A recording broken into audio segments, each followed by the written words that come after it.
Here are 5 things I liked about episode 1 of the live-action One Piece series on Netflix. Number 1, strong character introductions. All 3 of the main cast characters, Luffy, Zoro, and Nami, are efficiently introduced, and we immediately get a sense of their personalities and skill sets. And the episode brings these 3 together to introduce a natural team dynamic that allows for internal conflict because of their different story objectives. Even antagonists like Alvida and Garp are introduced in key scenes that establish them as formidable opponents to the heroes.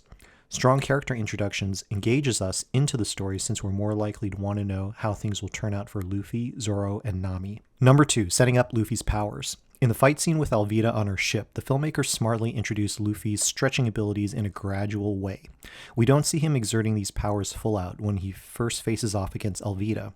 Instead, there are a few mini story beats where Luffy gradually reveals that his body and limbs have unusual powers, so that when he really needs to fight, he can go full out with his abilities.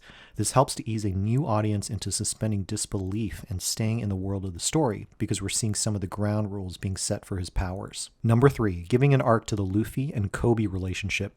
Before Luffy gets scenes with Zoro and Nami, we see him in scenes playing off of Koby.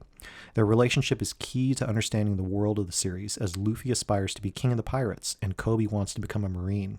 So we see them on opposite teams, eventually becoming rivals.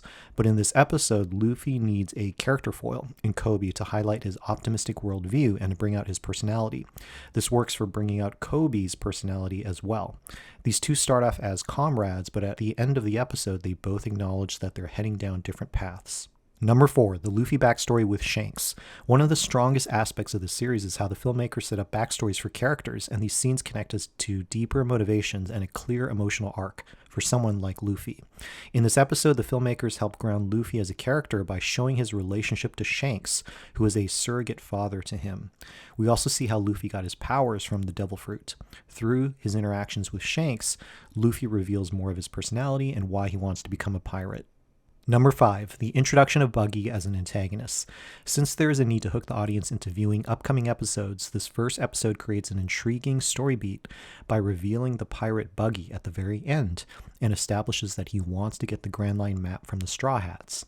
For the viewer who's new to One Piece, there's little background information given about Buggy here, but we know that he is going to be a threat to the heroes. This makes us want to see what happens next. Thanks for watching this video, and please let me know if you have any suggestions for other movies and series to analyze. Please like this video, subscribe to the channel, and leave a comment below for any movie and series suggestions.